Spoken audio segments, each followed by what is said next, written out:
Welcome back to State of the Nation. It's the story that won't stop, Donagate. Yesterday we discussed the fact that Starmer's dates didn't make sense after he tried to throw his son under the bus by suggesting that Lord Alli's £18 million apartment was used for his son to study for his GCSEs. We also discussed the fact that the apartment was used for Starmer's COVID broadcast when it was decked out to look like his own home, even with pictures of his children in it. However, since then, more developments have emerged. The Guardian reported on the story after having been briefed by Number 10 that it understood the flat was used for the COVID broadcast as a one-off. 37 minutes later, the Guido Fawkes news site, clever old Guido, revealed he had also used the one-off apartment for his broadcast tribute to the late Queen Elizabeth II. This use of the apartment does not appear in the Register of Interests, and it's intriguing to try to speculate what was wrong with the Reverend Starmer's own home for these broadcasts. Perhaps, like Ed Miliband, he has two kitchens or some other embarrassing luxury. And now it emerges Lord Alli, owner of the apartment that was once allegedly used just once, was also lent to Wes Streeting for another Labour Party happening. Does this poor man, or rich man, ever get to sleep in his own flat? He also lent the Labour MP, Siobhan McDonough, £1.2 million to buy a house for her terminally ill sister. So the real question is, what does Lord Alli want for all of this? The nature of these donations is interesting and distinctly personal. As I've disclosed before, any donation I ever received was for the Conservative Party of my local association. None was for me personally, nor did I take freebies. But Lord Alli's donations are deeply personal and cover apartments, loans for houses, frocks, spectacles, and even a holiday let in New York. The only real explanation is that the Labour Party is seeking to buy a cohort of people over whom he hopes to exert some influence and have some measure of connection.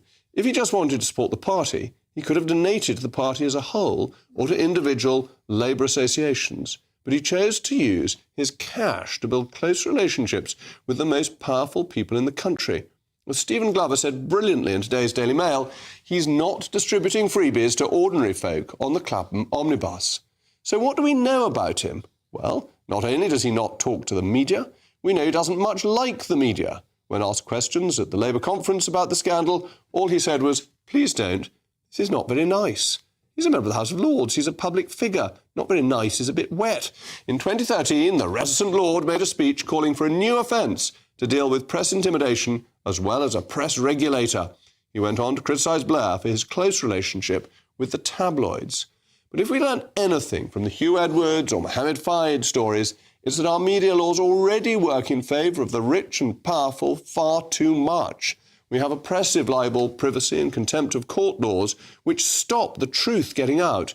And people such as Lord Alli seem to want to crack down even more on the free press, free media. So the question is, will Lord Alli use the undeniable connections and influence he now has over the government to pursue his anti-free speech agenda?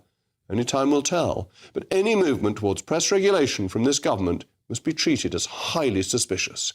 Let me know your views, mailmog@gbnews.com.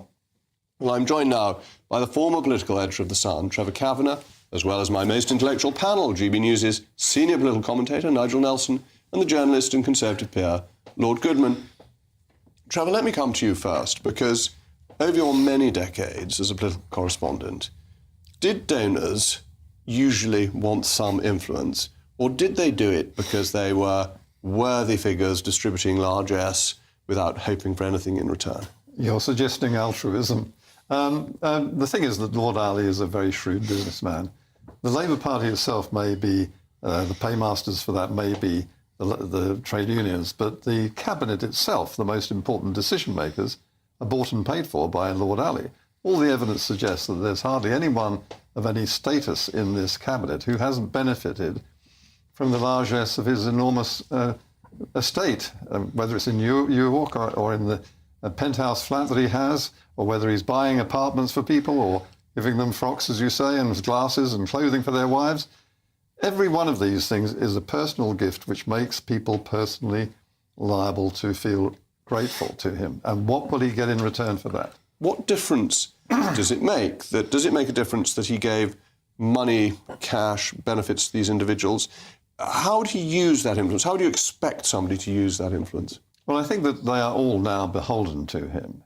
And I think that when you have access like that, he may have paid £1 million into Labour Party coffers over the years, but the influence and the access that he's obtained as a result is priceless. It's beyond price, because that means that he has the ability to say to people who owe him something, even if they only think it's a bit of gratitude, he's been very kind to them, even though it's very valuable kindness, they owe him something in return. And if he suggests something, they're going to take it very seriously. Well, they'll at least take his telephone call, so he'll have the opportunity to suggest it, which somebody who donated a similar amount to the Labour Party generally might not be in such a good position to do. No, and I think that one of the things that worries me, and has worried me since long before the election, is the tetchiness, the thin-skinned nature of Keir Starmer and some of his cabinet. And I think Lord Alli is one of those.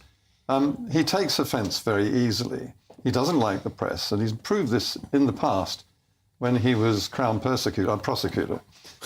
He dragged 24 Sun journalists through the courts of the biggest courts, the highest courts in the land, on trumped-up charges of conspiracy to misconduct in public office. Now, the whole point that we've learned over the Harrods affair is that the CPS maintains that it will not prosecute unless it's pretty sure of a conviction.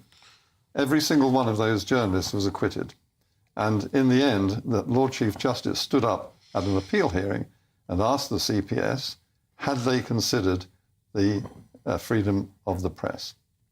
And this is what we know is Lord Alli's one political view, that he doesn't like the freedom of the press, and we know that Starmer isn't very keen on it either. No, and I think that he's made one speech of any significance in the House of Lords in his more than a decade in that office, and that has been about curtailing the freedom of the press. He wants us to be regulated by a state regulator instead of the IPSO system, which is a voluntary and effective process of regulation.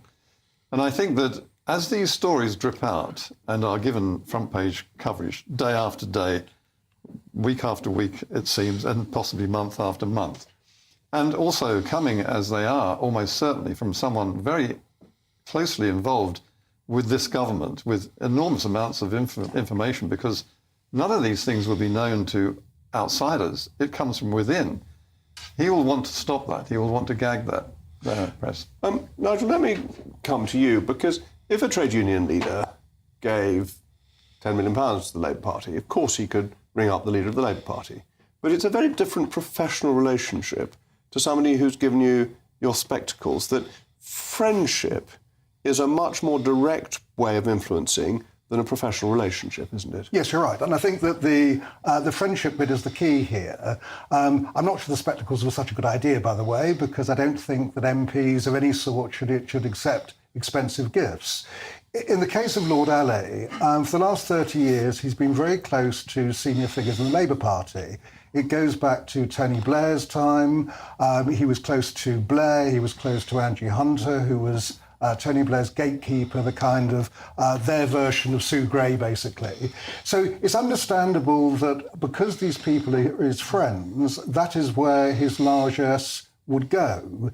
Then when you nail it down, it depends on which bits we're talking about. If you're talking about Wes Streeting having a fundraiser at his flat, that to me seems perfectly reasonable. I agree with that. If you talk about Siobhan McDonough getting a £1.2 million loan to buy a house that her sister Margaret, a former General Secretary of the party, great friend of Lord Alli, was dying of a brain tumour, needed a bathroom and a bedroom downstairs, that to me seems to be perfectly reasonable. Yeah, even though it's a very large amount of money, I don't disagree with that either. It's the gifts that are the problem.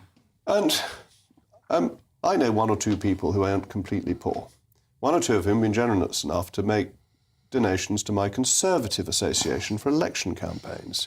But not one of them's ever rung me up and said, can we give you a new suit or a pair of glasses? It just seems so odd to have that relationship with your friends. Which is why I don't think that when it comes down to gifts that they should be accepted. That's the bit I don't understand. I don't mind Keir Starmer taking the football tickets. I don't mind the hospitality. Those are things that are very difficult to try and police, because where do you stop? I think an expensive gift is a different kettle of fish. You're meant to declare them over £300. It may be that either you stop them happening at all, or you reduce that figure to £50. Well, the media handling of this has been atrocious, hasn't it? That they've allowed this story now to run for a fortnight. Every day there's a new allegation. And you get to the point where something like Wes Streeting having a fundraiser, which in and of itself is perfectly harmless, just adds a little bit of more fuel to the fire. I think that is looking at it the right way round. And my interest isn't so much in Lord Alli, it's about the Labour politicians declaring the gifts. So the old-fashioned view taken by Enoch Powell, who you're going to be discussing later, was that actually you didn't need all this declaration at all. I'd be quite interested in what you as a sort of old-fashioned constitutionalist thought about that. But if you are going to have these rules, the MPs must declare what they're getting. And the extraordinary thing about this whole business has not been that just that Keir Starmer's the top claimer, but that all sorts of details are now coming out which they apparently didn't declare. So the sort of mystery is, to me, how can they have been denouncing our party in opposition in the way they were, but behaving like this? And I think the answer is that they simply think, because they're Labour, that they're morally better than everyone else and entitled to all this stuff, whereas the wicked, bad, evil old Tories are not. And the declaration by Rachel Reeves, admittedly not from Lord Alli, was that address was office support. That's a very odd way of describing office support. I'm trying to imagine what Reeves or Starmer would have said if Liz Truss's husband had required a suit for office support. Let that thought hang in the air, because we've got to move on. But thank you to Trevor and to my panel.